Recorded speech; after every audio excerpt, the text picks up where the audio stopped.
What's up, fam? How y'all doing, man? Welcome to the show today. Happy Monday. Y'all starting the week off, fam. But let me tell you something. It's a it's a beautiful day, to be honest with you, family. And a lot of exciting news stories to cover on today's TSC Unleashed. We in the building. Big ups to all the family members tuning in on this one. Brother Jerry, I see you, brother Jerry. Thank you for joining us, my friend. He's saying Saints will not sign Leonard Fournette, and you can address it. Big Q, who that to you? Good afternoon to you, my brother. First and foremost, I appreciate your support on this one. Tragic 504 as well. He says, I knew Kamara was sitting out over a contract. Why do you think it's now mentioned he played last year on UNLEASED for public sentiment on his side? Quite amazing.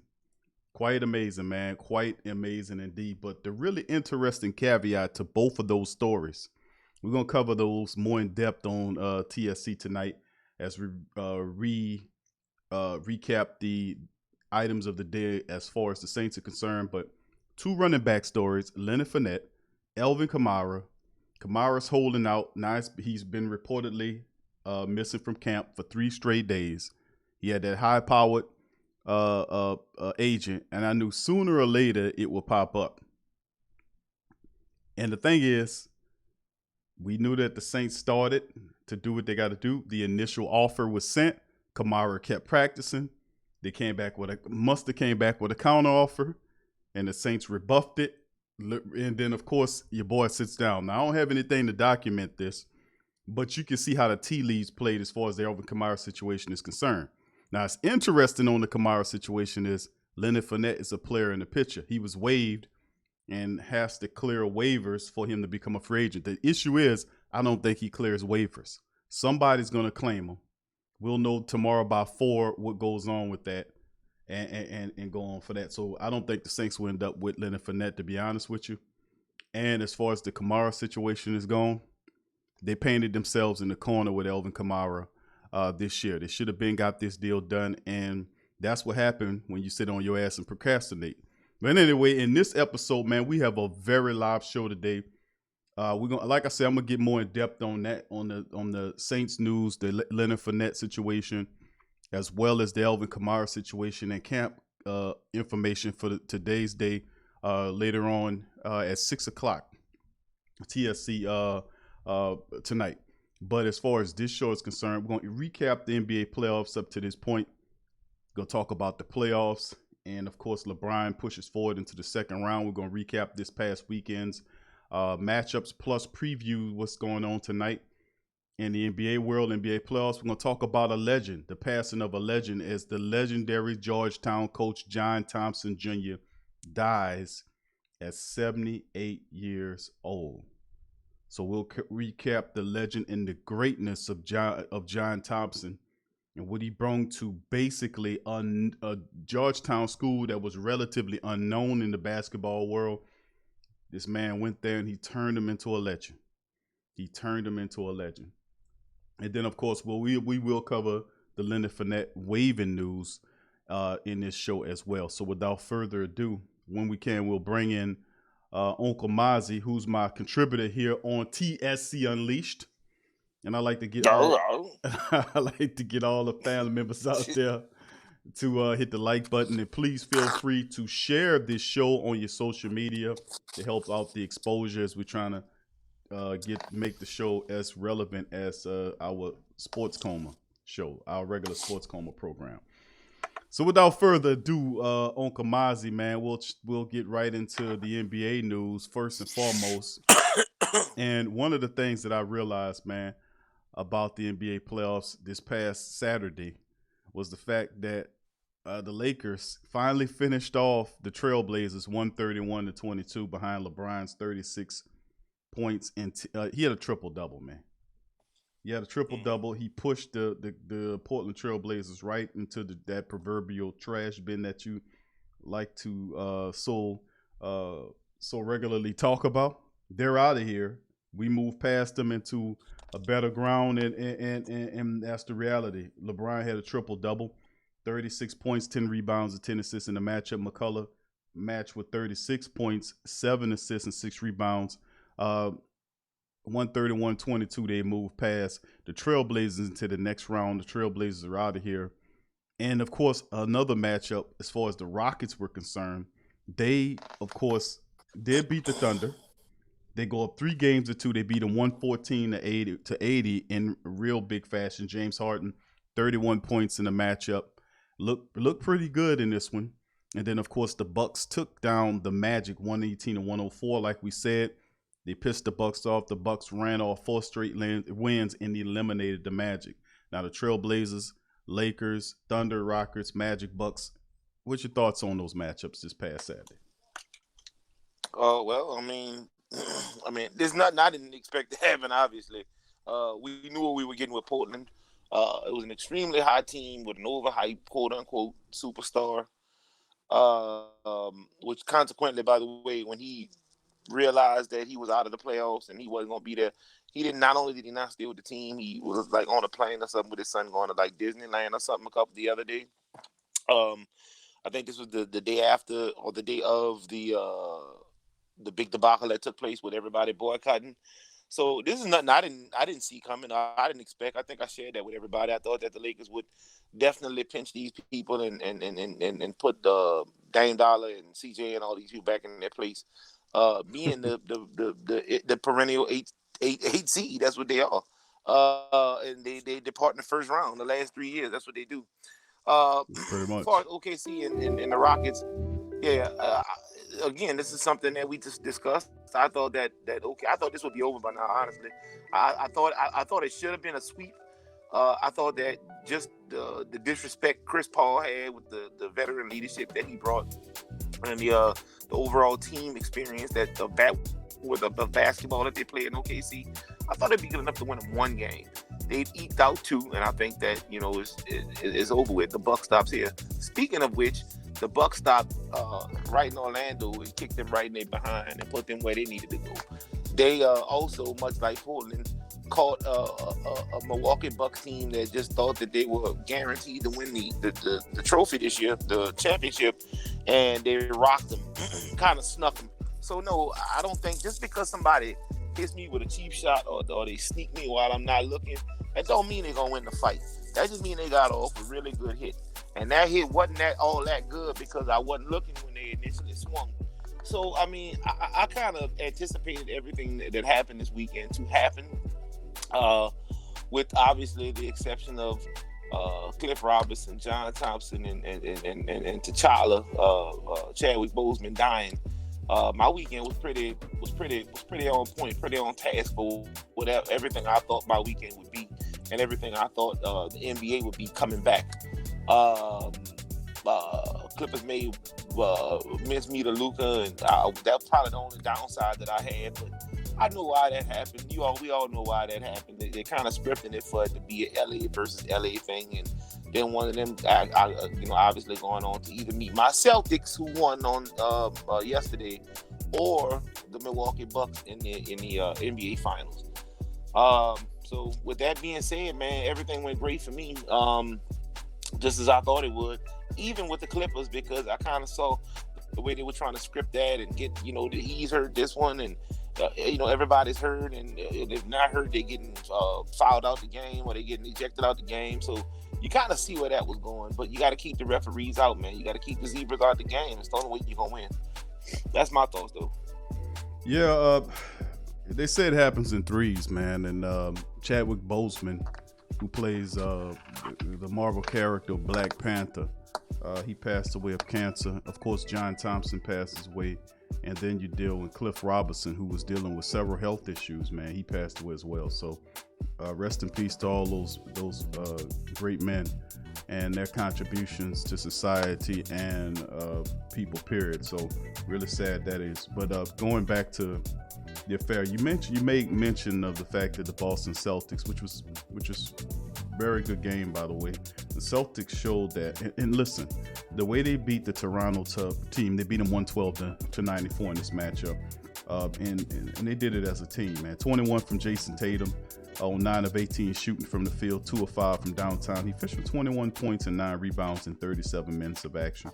Kemba Walker had 18 points and 10 assists. He had a double-double in 32 minutes, 6 of 11 from the field, 4 of 7 from downtown. Even Marcus Smart got involved. He chunked in 21 points in 31 minutes. And then, of course, Brown threw in 17, 10 off the bench from Williams. And they were able to, beat the defending champion Toronto Raptors in the first matchup in Toronto. So that says a lot, man, about how tough the Celtics are. And people mention them as a dog horse. They're a very well coached team. They're very dangerous. And I think they're playing a lot better without Gordon Hayward there.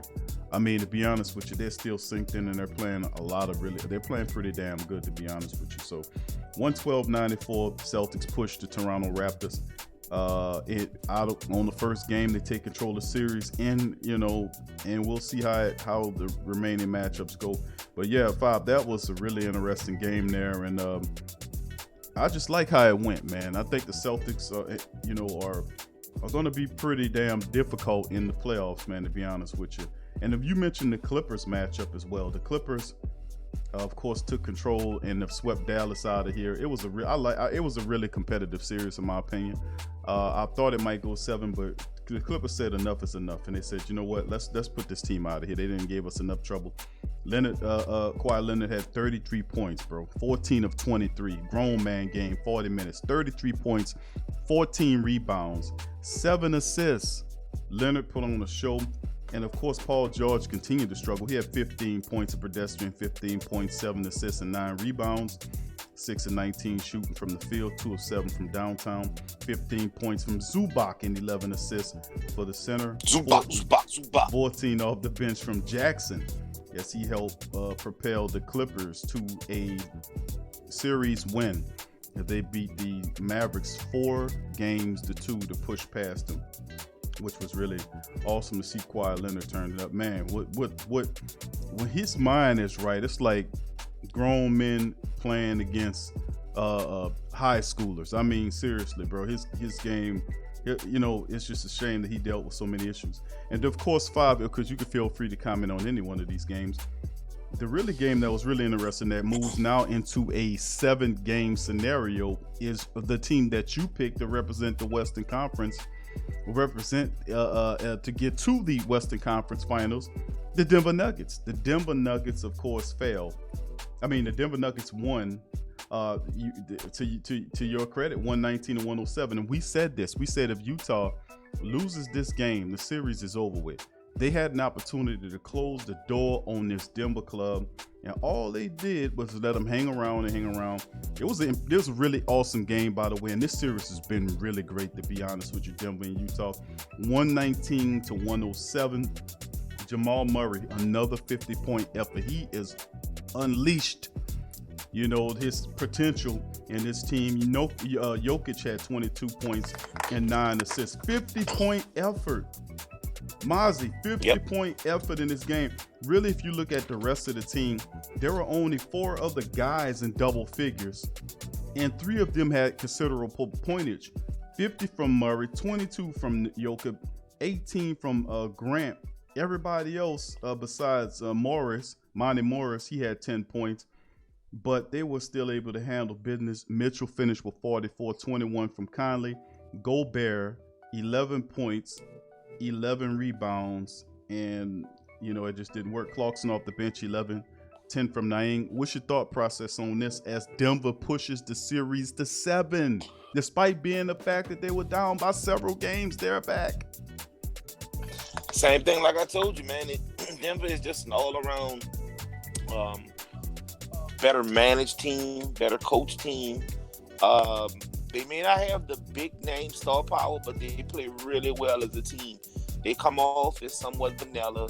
They come off as kind of a team nobody wants to see on television. They're not really exciting. But remember what I told you the other day? I said, listen, when we bring our bigs out, when we bring them out and have them banging around the 3-point line, running baseline, and on the wing, that opens up the lane for Murray to do what he does. As you can see, he was going to the cup yesterday like it wasn't nothing. Like he was super thirsty. Every time he go to the cup, he's filling it up with water, Kool-Aid, tea, everything, soda, whatever he wanted, he was getting in that wheel yesterday. Yep. And I think that's one of the biggest adjustments that they made. it was a key adjustment. And I mean, this is 2 in a row here, man. Look, I understand the odds are still really stacked against Denver to have to beat Utah 3 in a row. I understand that that's almost an insurmountable task, but just given the adjustment they made, seeing the blood in the water, understanding that Denver has to understand they may not get another opportunity this week with the layover and the team that they got built, and the sudden death race to the finish line type style of playoff, home court advantage thrown out the window. They may never get another opportunity despite the climate, the talent pool in LA. They may never have another opportunity to get this close to becoming a contender and winning a championship again. And I don't think they're going to squander it away or waste it away getting bounced in the first round to Utah. That's just my stance on it. Well, I mean, Denver has Coach Malone challenged their heart. I mean, this team was facing elimination. They've climbed back into this thing and forced the game 7. That's telling to the heart of Utah that had them there and couldn't summon enough will to push them out the playoffs. Denver's buzzing right now, and Utah, the pressure is on Utah to close the door. And the way Rudy Gobert, had he put up his performance, and I've been saying this about the big fella, if the big fella can give you at least 18 or 10, he's a big guy. He should be able to give you 18 points and 10 rebounds a night. That should be where his sticking point is. But that laughable 11-something odd points game and in a key game where you can eliminate this team, and that's the best you can do. And like I said, I love how Malone has then made the adjustment to play Rudy Gobert and has given the league the way to beat Rudy Gobert. He is not, and this is true, this is just regular basketball information, that if you have a big shot blocking, stiff big like Rudy Gobert, he wants to live Get around. him out of there. Right, he wants to live around the paint. He does not want to leave the paint. But you have a guy like Jokic who can knock down the three. This guy hit 11 3-pointers a few games ago. You have to. I mean, 7 3-pointers, 7 of 11, a few nights ago. So the thing about Jokic is he's a nightmare matchup for Rudy Gobert because he can pull him out of the block, force him to come away, and Rudy doesn't like that. And I just love how Malone is taking that part of the adjustment, and Utah has not found an answer for that. Gobert has to score at least north of 15 points and 10 rebounds a night to give them a chance to win. I say, I say Gobert should give them 18 and 10 a night. He should. But we'll see how it ends, man. This is really how could he give him that kind of production when he's being forced on the defensive side of the ball to exert all kind of energy chasing Jokic all around. That's why I'm saying that's the great part about the adjustment that Malone made, because he knew order to Donovan, you can let Donovan Mitchell score 40 plus a game. That's fine. You can have that, Donovan. But let's not get the rest of these guys going. Donovan Mitchell, as talented as he is offensively, he has not yet become the type of star that you can utilize to kind of, get to that point where he gets everybody involved. You see it here and there, but he's not there quite yet.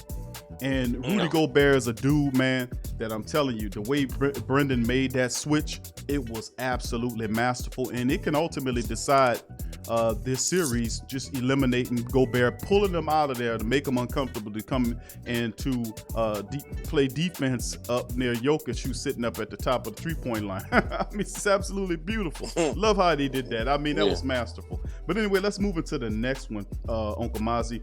Tonight's matchup, we got two really nice matchups. The Miami Heat, led by one of our favorite coaches, Eric Spoelstra, going against the Bucks. Mm-hmm. This is the game one of the series. Giannis versus Jimmy Butler, if you want, and you got Iguodala on that team. But it's really a really good coaching battle between Spoelstra and Coach Bud. What do you think of this matchup? I think it will come down to a battle of if Miami has any shot at winning this game, it's gonna have to be through the leadership of Jimmy Butler, for whatever that's worth, and the coaching of Eric Spoelstra. Can Miami do it? Yeah. the Bucks are frustrated. They haven't been really playing on all cylinders. They just had the big controversy amongst all the other teams. So if any day they can just punch them in, they just came off a really big win, kind of riding an emotional high. And this is the time these are the times when people are vulnerable. Do I think Miami is good enough to win a game or two? I think that Miami, just from a talent perspective, having to play another team for a 7-game series, I think Miami is talented enough just on their own merit to win 2 games. I think that they can win 2 games. Now, the question Eric Spoelstra has to ask himself, how am I going to eke out or sneak out or creep out an additional 2 games and close these guys out? Well, tonight could easily be one of those games that they don't necessarily have to win on their own merit. With just all the controversy that's been going on the last 7 days, I think that this could be a potential backlash of Milwaukee kind of like coming in the game kind of groggy, dealing with a lot of controversy and backlash, turmoil, getting into it with LeBron and Chris Paul and that whole situation and that debacle. And this could be a time when Miami just out of nowhere just sneaks and punches them in the mouth. They've had a longer resting period. They weren't intertwined or intertangled because they don't have the big star power, so they don't have to worry about any kind of backlash. They didn't have expectations. Nothing was expected of this team but the potential to get Chris Paul in the trade from OKC before the trade deadline and back into the 8th seed of the playoffs to get bounced in the first round by either Toronto or Milwaukee. I mean, that's just where we had this team. And nobody could debate that that's where they had this team. So for this team to be where they are now, they're pretty much playing with house money. And if Milwaukee doesn't watch it, they can get punched in the mouth relatively quickly. And we could have a really defining 6 or 7 game series going the way of the Heat if the Bucks are not careful. Yeah, this is going to be a really good series, man. I'm looking forward to this one. Series. Both of these teams are well coached. They play really good defense. They can shoot. And I'm just interested to see. Ultimately, I think the Bucks take it, but we're going to break it down 1 point at a time. And this is going to be interesting, man, to see. Next series here, the Rockets and the Thunder. This is going to be game number 6 here between the Thunder. As the Thunder and Rockets and Thunder, the Thunder refused to go away here. They refused to go away. They won the last matchup, and now, Houston was able to take the last matchup here. Can Houston close the door on the Rockets team tonight and push on to the next round? I've been waiting for this for the better part of a week now. I don't know what's taking. Well, I know what's taking them so long. You got Harden that hasn't been playing at 100%. You have no Westbrook. So, it's just a matter of time before OKC runs out of magic fairy dust and we can corner them right where they want. It's no different than the wildebeest or the gazelle running away from the cheetah or running away from the lioness. Eventually they get caught. They're gonna get bit under their throat and they're gonna be going in the middle of the floor in Orlando. That would signify them dying, and we can move on to the next round. Because honestly, I'm kind of over this series. They're kind of taking up space. They've made it somewhat, I guess, exciting basketball to watch if you're into that thing. But I need to get it down to the Elite 8. I need it to be the Final 4 coming out of each conference. The people that we knew had a legit shot at making this happen from the inception. That's what I'm looking forward to, and that's what we need to get done tonight, man. We need to get rid of these people and send them back to Oklahoma, and we can kind of move on from all the garbage, and we got the best of the best of now. Yeah, that could very well happen tonight. Have the Rockets finally got it on their mind to push this OKC around. This team, you leave them lingering around like this. OKC could step up and sting you, and they've been hanging around. So hopefully the Rockets finally put this over with. So let's move forward to the next item of news. We're going to cover the legendary Georgetown coach John Thompson Jr. dies at the age of 78. Now, a lot of people didn't know what basketball was in Georgetown prior to John Thompson going there. A big giant, as he was called over his many years, who led Georgetown to that 1984 national championship, built the program into a fierce college juggernaut, And the Hoyas went to 3 Final Fours in the 80s while winning 7 Big East titles, and then even leading the 1988 United States national team to a bronze medal in the Olympics. And of course, here's some quote words. We are heartbroken to share the news of the passing of our father, John Thompson Jr., the Thompson family wrote. It said in a statement released by Georgetown, quote, "Our father was an inspiration to many, devoted his life to developing young people, not simply on, but most importantly, off the basketball court. He is revered as a historic shepherd of the sport, dedicated to the welfare of his community above everything else. However, for us, his greatest legacy remains as a father, grandfather, uncle, and friend, and more than a coach, he was our foundation. More than a legend, he was the voice in our ear every day. We will miss him, but are grounded in the assurance that we carry his faith and determination in us. We will cherish forever his strength and courage, wisdom, boldness, as well as his unfailing love." And it says, "We all know that he will be deeply missed by many, and our family appreciates your condolences and prayers, but don't worry about him, because as he always liked to say, Big Ace is cool," end quote. So that was really a pretty good sentiment from the family out to the rest of the people that really like John Thompson. And of course, his coaching legacy includes the recruitment and developing of players who are all basketball Hall of Famers, people like Patrick Ewing, Alonzo Mourning, Dikembe Mutombo, and really one of the greatest from Georgetown, Allen Iverson. So that goes to show you that this man did a lot of great things, man, and took that program to a higher height. So, and inspired a lot of people, man. A lot of coaches speak highly of John Thompson. He was a tremendous basketball coach, and man, that just show you how great the man is. Wins. Now, John Thompson at Georgetown, number 1 in everything. He had 596 wins, 20 tournament appearances, 3 Final Fours, and 1 national title. He was a magnificent and tremendous basketball mind, and he will be missed. So much love to John Thompson. Rest in power to him as well. Uncle Mozzie, what's your thoughts on the legend John Thompson? Well, John Thompson is to NCAA basketball what Eddie Robinson was to NCAA football, if that makes sense. Good comparison. He broke down a ton of barriers. He mentored and groomed some of the best and brightest.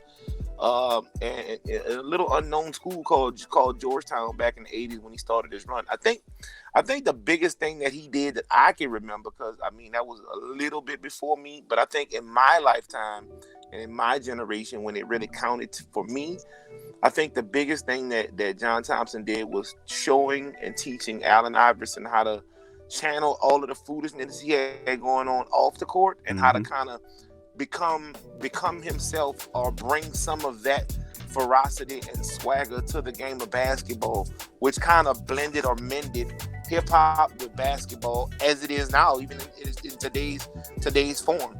What we see and know as the NBA today would not have happened. There have been 2 iconic people to change the look and feel of basketball. Michael Jordan did it, and Allen Iverson did it.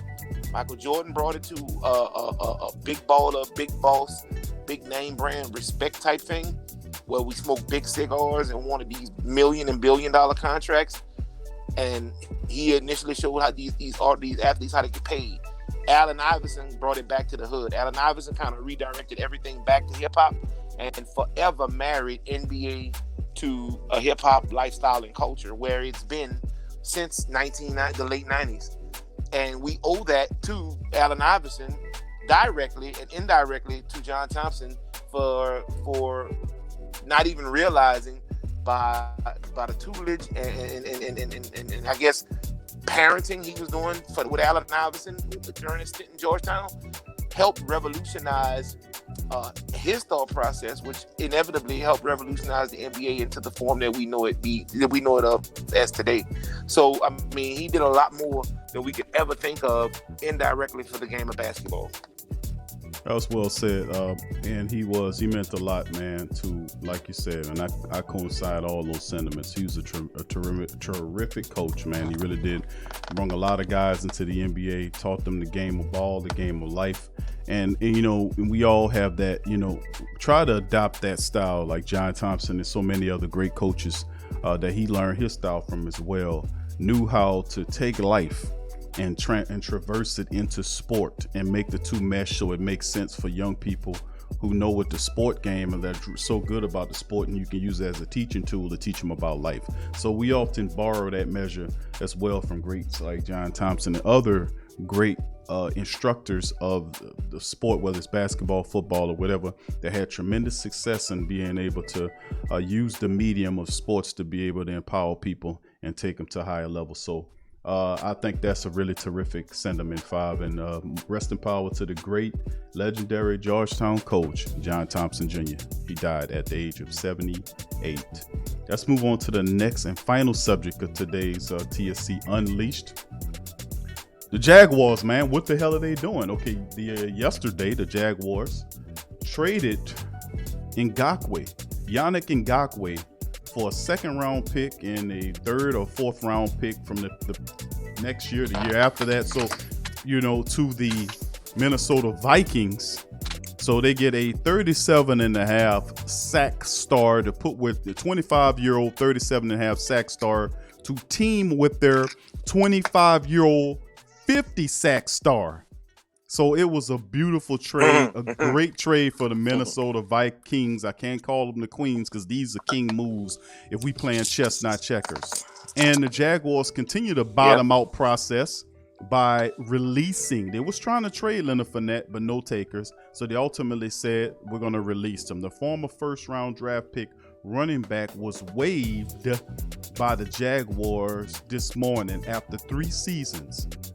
Coming off a pretty decent year, 2-5. I mean, this guy, a 4th overall pick by Coughlin and the rest of the team, and they put this guy in the street. What he had in 2019, Mozzie, he had 1,152 yards off of 265 carries, 3 touchdowns, but he averaged a career best 4.3 yards in 15 games. They put him in the street. Talk to me.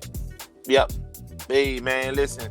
This is one of the biggest team implosions I've ever seen in the 3 years, from going to the AFC Championship game to becoming the laughingstock, bottom of the barrel, bottom feeding, scum bucket team that they are. But hey, one man's trash is another man's treasure. They in a running back by committee system known by what we play by in the NFL today, to have it back in 3 seasons, and keep in mind, not last season, but season before last, he was plagued by injuries, and I think he missed like 10 games, 8 or 10 games. Still, you're talking about a guy that put up 2,600 yards, rush yards. That's not to mention the receiving yards, the excellent blocking of the backfield that he gives you. None of that. Just in rushing yards, this guy got 2,600 rushing yards in 3 seasons, which is really close to 1,000 yards. You put them a little over 900 yards a season, or right at 900 yards a season. Nobody's putting that kind of running back out on the street in today's NFL, that you can stick it in his hand 25 times and he'll pick you up. That if the Saints had him, and I know nobody wants to hear that, but I already chimed in the comments. I'm making a phone call. Soon as we done with this show, I'm getting on the phone, and somebody got to make something shake, because ain't no way I'm going to let that, especially with Kamara being like on the fence, no takers for Fournette, and we can get him for like a hot sausage on French right now. I'm in. I'm team Fournette all day. And if we don't go out or try to get our homeboy, this is a homeboy. He's from here. Went to St. Augustine High School. And right now we can pick him up for a liver cheese on toast. We need to get this. I said we get on this ASAP. We need to get him right now. We cannot afford or let a back of this caliber pass us up, knowing that we can give him anything. He got waived. That means he's got fired. He has no job, not traded or anything. And this is going to be an unbelievable jewel of a find for anybody out there. Anyone of the rebuilding teams. If he goes to Buffalo, if he goes to Miami, if he goes to Las Vegas, any one of those teams right now could take a running back like that and make history with it. Guaranteed, mark my words, and that's my standpoint on it. Can't nobody change my mind. Well, I mean, that's interesting thoughts right there, Mozzie, because the reality is he's on the waiver wire right now. He has to clear waivers. for everybody to take a shot at him. So there are going to be several dozen teams that's going to put waiver claims in to be able to get this guy. And it's the same scenario that occurred last year, if you remember, when the Giants put Janoris Jenkins, the Jackrabbit, on. They released him, and the Saints were, I think, the only team that put a waiver claim in for him. I don't think that will be the case this time around. The Saints could very well put a waiver claim in for Leonard Fournette. Why not? I mean, you can put a waiver claim in for him and bring him down here and see what he. I'm totally for that. I just don't think that even if they do that, he falls to them. I think whatever the waiver wire deal is, and we're gonna probably look that up a little later when the show comes around.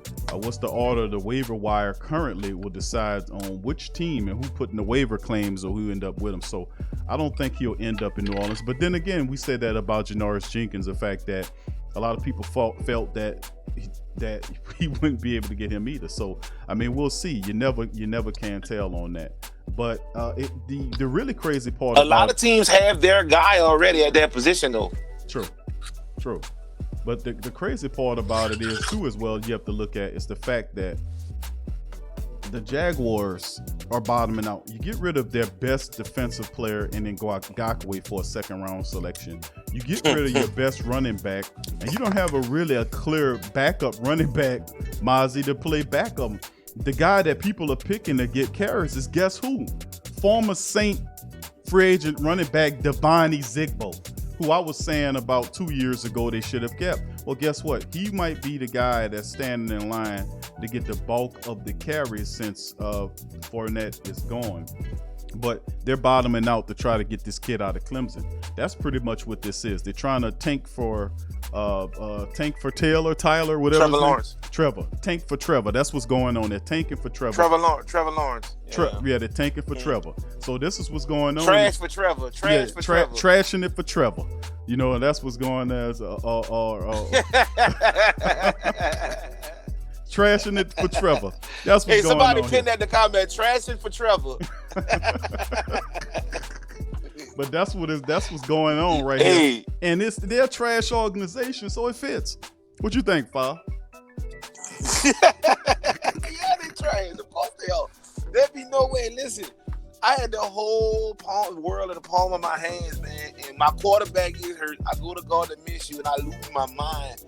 I don't know if it's in the water or what kind of crack they smoking. There's no way, because my quarterback of the future had an injury and I had to go with the mustache. I'm going to lose my entire mind and just give up my whole team. My cornerback starts screaming. My defensive lineman starts screaming. My running back isn't happy. I'm going to just get rid of everybody so I can trash it for Trevor 2021. I just don't see it. I don't see it. I'd have never done it. But, you know, a lot of people already have their guy. If we could somehow sneak him into, I think sneaking him into the fold, number one, that'll be the checkmate piece we need for Alvin Kamara to get his mind right. Because he wouldn't want Fournette to come in here and steal his thunder and everything he's built over the last 2 seasons.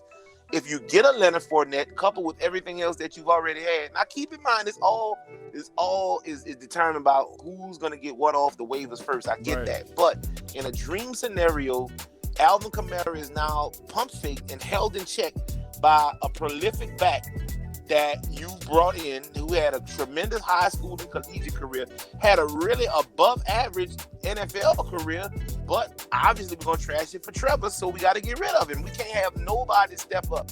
That's what they're telling you. In no shape, form, or fashion can we have anybody step up and win us over one game this season. That's what the Jacksonville Jaguars are telling you by dumping all their pieces. They can't have Leonard have a breakout 3 or 4 touchdown game and they eke out a win and somebody else gets Trevor, before they do. We know what the game is. So we need to capitalize off this game. This is Jacksonville is essentially the guy who knows nothing about fantasy, who got in just because he thought it was a cool thing to do, picked all the name brand players. None of it is working out right. He sucks. So now he's making deals with all kind of people under the table to try to offload all his power players and mess the whole league up, which I'm sure you and your friend Benson know how that works, huh? Anyway, we're not going to get into all them details. That's for another show. So I don't know what you're talking about, that's sir. what this. Yeah, well, that's what these guys have become now. They're the guy who's designated to mess the fantasy up, pick all the names and just mess the fantasy up because he's losing. That's what the Jacksonville Jaguars are at this point in the NFL. Well, they are a joke is what they are, and trashing for Trevor's obviously the move. If I was a Jacksonville Jaguar fan, I would be highly upset that I unloaded Yannick Ngakoue, who's arguably one of the best young up and coming pass rushers in the game for a second round pick. And then, of course, evicted Leonard Fournette. Right, and then just totally get nothing for Leonard Fournette, in which you could have at least gotten a fourth round selection. Somebody could have gave you a fourth or a five. You got nothing for him. You just wanted the $4 million, which is NFL really charity money. $4 million is absolutely nothing to an NFL team. You're saying, well, we can get the $4 million back. We good. What you gonna do with the $4 million? Absolutely nothing. You're a joke. So I mean, if I was a Jaguars fan, I'll be really, really peeved about these moves. But to quite be honest with you too as well, is that sometimes some kind of way somebody's going to end up buying this franchise and moving them somewhere where somebody will know what they do with it. I mean, Jacksonville, it's just been a waste there since they first came in the league and were valid with Mark Brunell and Fred Taylor and Keenan McCardle and guys like that. Ever since then, they've been an utter joke. And maybe they can go somewhere and be the San Antonio Jaguars or somebody, but anybody. Sooner or later, this team is probably be the first team that moves if anybody seeking relocation is trying to steal into the NFL. The Jaguars is fair game. What a joke they are. So is it safe to say this is going to be our radar team for this year? We're going to give them the business no matter what.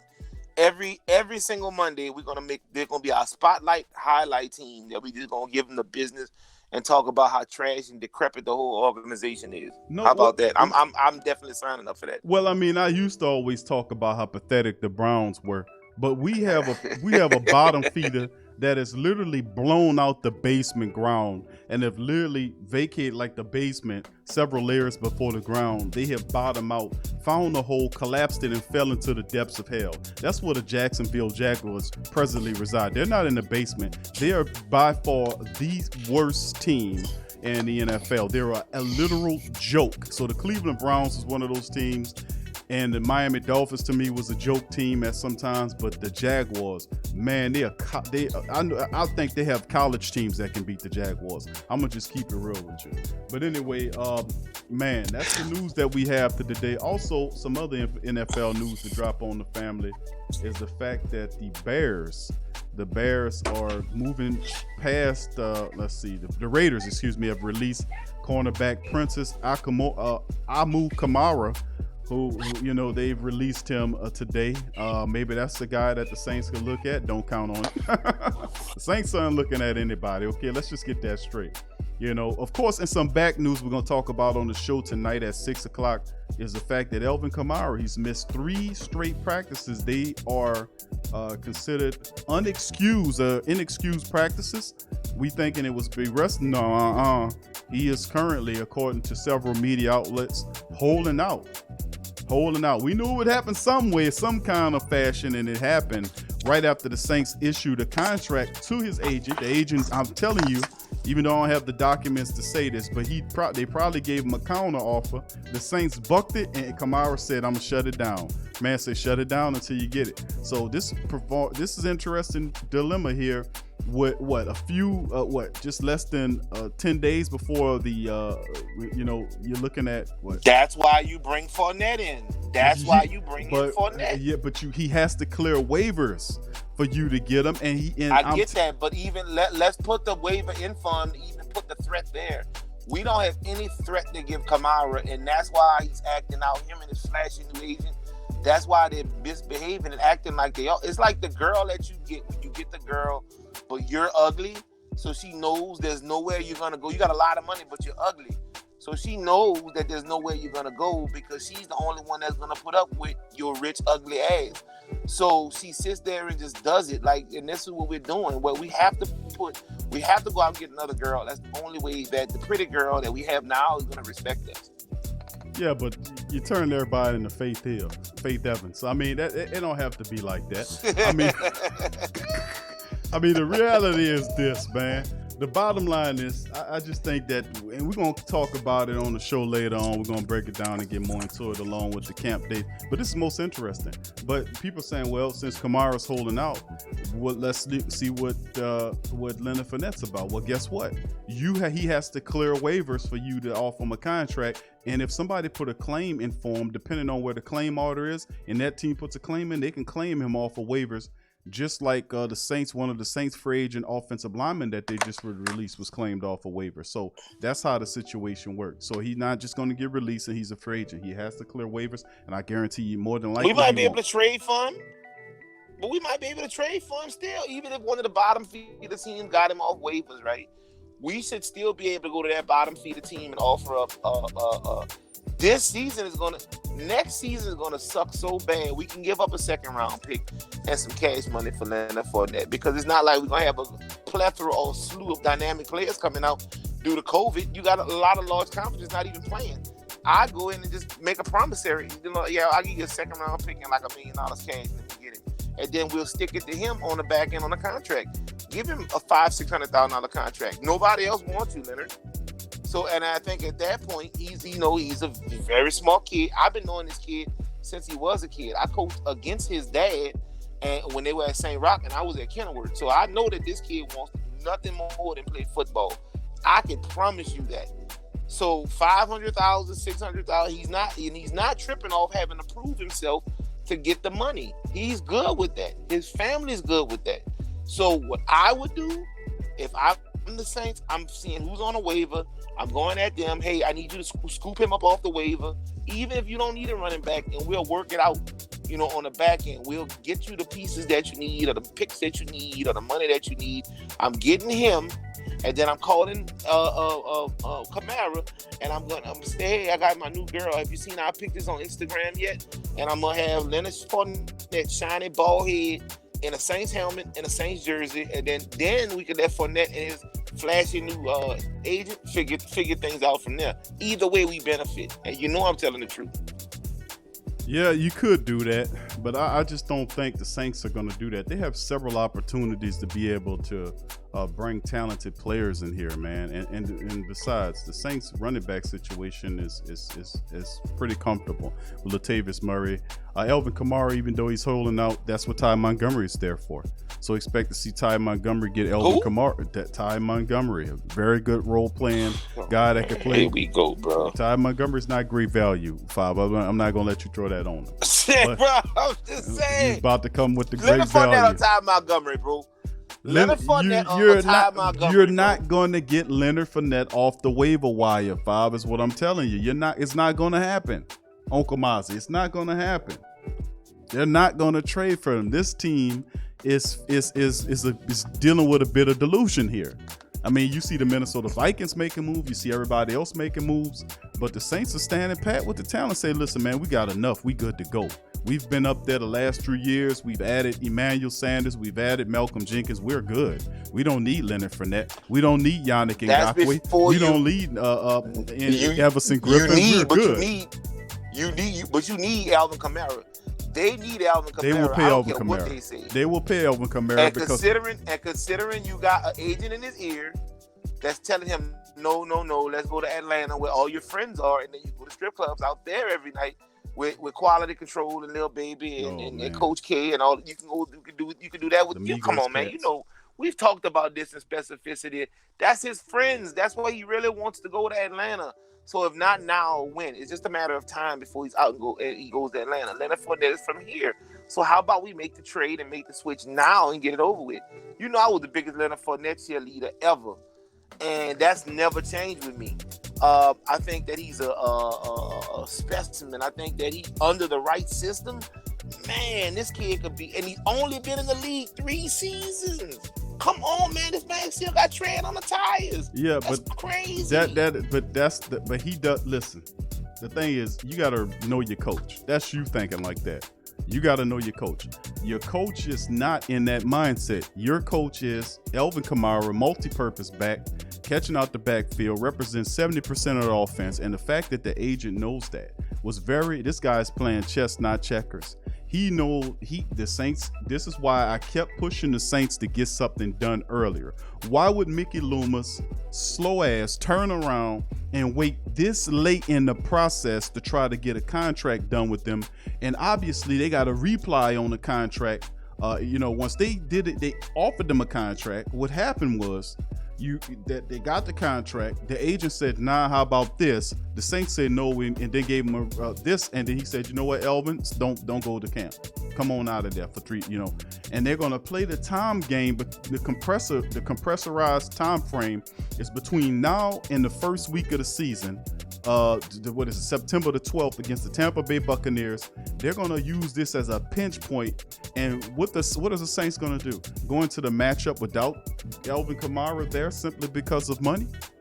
I mean, this is what sign Leonard Fournette or trade or do whatever we gotta do. They're not going to trade. Whatever we gotta do. They're not going to trade for a running back. They're going to utilize who they have. That's why Ty Montgomery is here, because they learned the lesson from last year. Like I was saying last year, was that you needed to get a third back on the team that can do a little what Elvin does and a little that Kamara done. They actually listened, brought Montgomery in, who can do some of the things Kamara can do, some of the things Latavius Murray can do. But the Saints are not going to go after. Listen, and I'm looking at recent behavior. Why would I think the Saints will go after Leonard Fournette when they failed to go after guys that can really mean something for less? Everson Griffin was $6 million, 1-year contracts.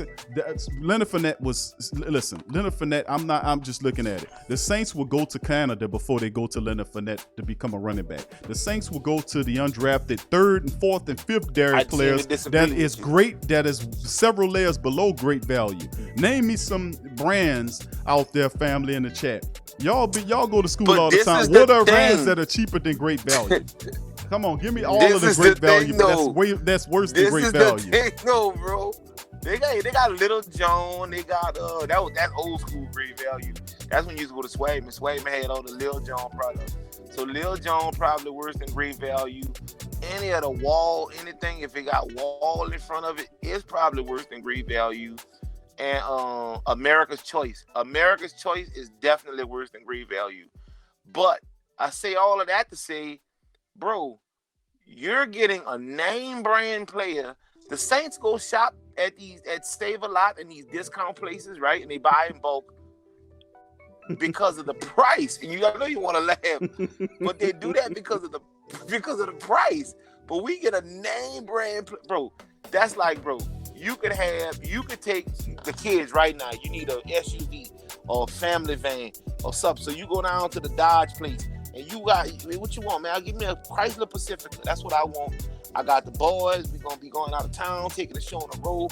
Say, but hold on, Q. Before you get this Chrysler Pacifica, I just want you to take a look, man. We got this brand new Mercedes S-Class right here, man. And here's the thing. It's only $5,000 more than the Pacifica, right? But it was on a lease buyback. The guy couldn't afford it no more or whatever. So it came early to the lease. So here it is right here. We'll give it to you for $5,000 more than your great value Pacifica. Now, normally, the Saints, you would go get the great value Pacifica and just make it work. But if I could get the S-Class for relatively the same price as the Pacifica, I'm going to get the S-Class. Does that make sense, family? Now, I know how y'all always give me the business. I know I talk about great value players. But come on now. If I can get Leonard Fournette, if you get Leonard Fournette for $750,000 and don't get him, that'd be the biggest mistake the Saints has ever made since they came in 1968. Well, get ready to be... 67, I'm sorry. Get ready to be disappointed because it's not going to happen. I'm sorry, it's not going to happen. The Saints are not going to go after Leonard Fournette. They might put the claim in. Who knows if they'll get him or not, because I thought that way last year about Janoris Jenkins, is that I was like, when they released him, the Saints were one of 2 teams that put in a claim for him, if anybody did. I'm expecting right now at this point where you got, the season starts, September the 12th or something like that? So if that's the first week of the season gearing up, why would I expect the Saints to go out and get a guy like Leonard Fournette to come here, even though and he, let's say they get him, let's say they put the claim in and the Saints land him, the offense would then have to be resituated around him. They already have a Leonard Fournette style back in Latavius Murray. And Sean Payton barely likes to run him. So what makes me think that he'll run Leonard Fournette when he doesn't run Come Latavius on, man. Murray? We cannot compare Latavius. I think I'm Herschel Walker Murray with I can catch hands out the backfield. My hands like two giant pillows. Oh, by the way, I run like a 4.5 40, and I can run over people because I'm like 235 pounds. Come on, man. You can't compare what those two backs can do. Leonard Fournette is a better catching back. I get that. Better Mozzie. pass blocking and run blocking. I give you Come that. on, man. He's an all-around better back. I give you that he's a better back, but still in all, he still fits the mold as a traditional power back. Why would I think that Sean Payton will go to Leonard Fournette in that role when he doesn't even use a back that has similar capabilities in Latavius Murray? I just don't see it because the Saints are not in the mode where they're going after name brand players. Do you know the last several players that the Saints have signed? Drew Brees is a name brand player, so is Jonathan Vilma. No. The last several players that the Saints have signed wasn't Drew Brees. Ty Dolla $ign, talk about, oh, he got Ty Dolla $ign and Latavius Murray. And I'm like, who? Ty Dolla $ign? Yeah, I thought he was signing Young Money. I thought he was a rapper, bro. No, I said Ty Montgomery. I didn't say Ty Dolla $ign. Montgomery. I said Ty Montgomery. Okay, my fault. My bad. And Montgomery is a good role player. You got to put some respect on. He ain't surefine. He's not best choice. He's not up brand. He's not great value. He's not none of those. Ty Montgomery is a quality player, okay? He's not an unknown like player. JT said, JT and the fam said Milwaukee best. I think he describes this man the best. They call him Milwaukee best. Hey, man, he called him man Milwaukee's best. Say, bro, I don't know about to die. No, he called him man Milwaukee's best. Say, bro, remember the big white Milwaukee best guy? Yeah, come on, bro. Hey, man, you crazy, man. It's like Thunderbird or like you for real. Or like, what is that? Wild Irish Rose. Come on, bro. Oh, These man, people got to be better out. than that, man. Cut it out. This Mad Dog team they got, bro. They got like banana red and orange jubilee on both sides of the ball. Come on, bro. Let's get rid of these worthless, nameless players, man. Let's get some real quality people. If we can get Leonard Fournette, $500,000 to $1 million. Cost us a second or third round draft pick, maybe $500,000-$600,000 in cash on top. Man, let's go do that. We put Alvin Kamara on check, and we put him on notice. Like we got new people in, we got new blood in the water. We got new fish in the pond. We need to make this happen. Nobody picked him up in a trade.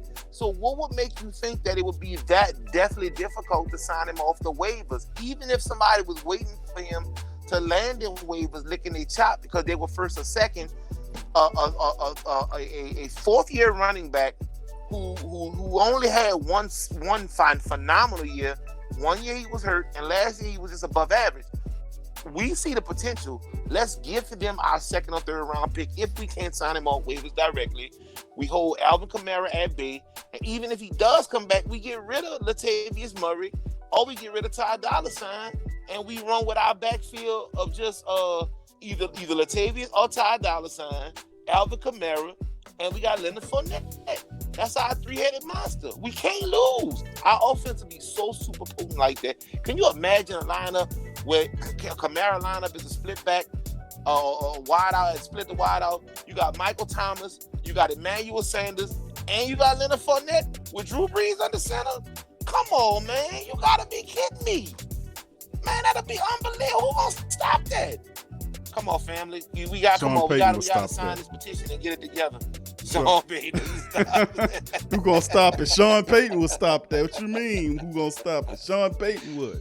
Man, that'd be. Man, I'd love to see that. I might go home on Madden tonight and make that happen just so I can see it, because I probably never see it in real life. But I might go home and Madden and structure my team and just run a sim. That's what you need to do. Run a simulation and put Fournette on our team, and then we're going to see how we're going to fare out against the Bucs week 1. If you could do that, that'd be awesome. Just so the family members can see that. Well, that would be fun. I tell you not, man. But I would love to see Leonard Fournette home. The man he's from New Orleans. He went to LSU collegiately. He was drafted by Jaguars. He ultimately ended up on the Saints, running on the Saints team. That would be some Dalton Hilliard type, you know what? I would love to see that, man. Yeah. That'd be some Dalton Hilliard stuff. Matter of fact, the last running back that did that was from, Dalton was from the Sydney, wasn't he, Monty? No, Dalton is from he is from Patterson, Louisiana. Patterson, okay. So right outside Morgan City. Yeah. So that would never be but still in all, they have a local kid from the area that was a terrific running back at LSU. He then gets drafted high in the NFL and he ends up in New Orleans. That to me would be a really, really cool move. But like I said, the Saints are not looking at name brand players right now. They'll go to the CFL. They'll go look underneath the couch cushions. They'll do all of that, but they're not going to find. They're not going to find anybody. That's pretty they much. Out there with a metal detector. They'll do all that. They'll go on the beach. They'll put the mask on, go on the beach, and dig all up under the sand. They'll do all that miraculous stuff. They'll even shoot a rocket to the moon and look under the moon rocks before they go and look at quality players to help the team out. That's just the mantra. They got rid of Nigel Bradham. If they get rid of Nigel Bradham, what makes you think they're going after Clay Matthews? What makes you think that they're going after Jabal Shure? What makes you think they're going after Cameron Wake? What makes you think they're going after Aqib Talib? What makes you think they're going after Tremaine Johnson? What makes you think they even go after Prince Akumamor, whatever the hell is Akum Kamara, whatever the hell his name is? Any one of those guys in cornerback be better than what the hell we got. But I digress.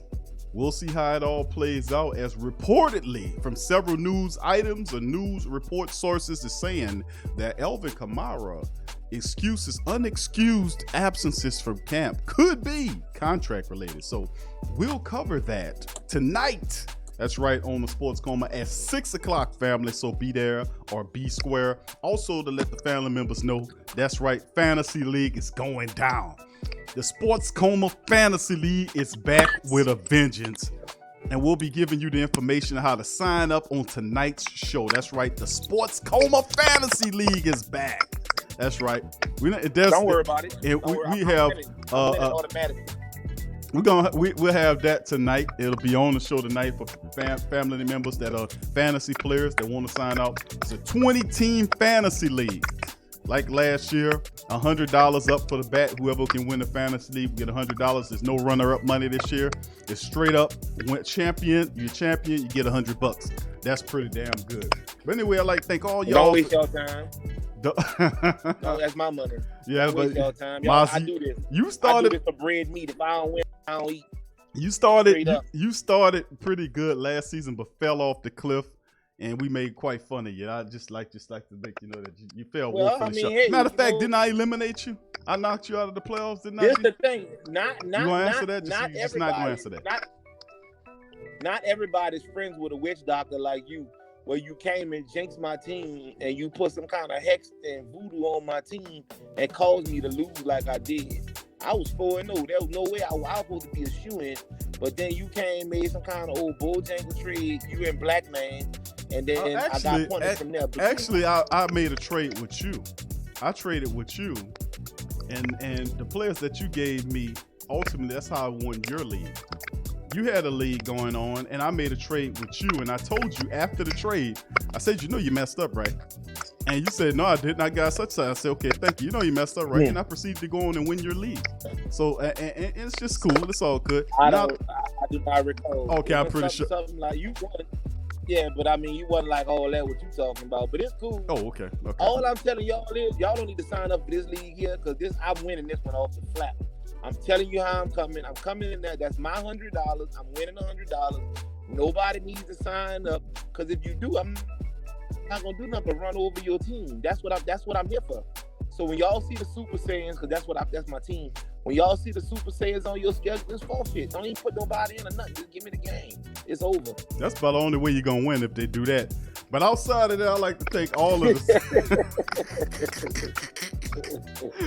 But anyway, tonight, man, Mozzie talking big smack, man. Join us tonight on the Sports Coma at 6 o'clock afternoon. We'll recap the camp day lead. We'll get into the Elvin Kamara communication. We'll play some interviews and do all that fun stuff that we like to do tonight at 6 o'clock on the show.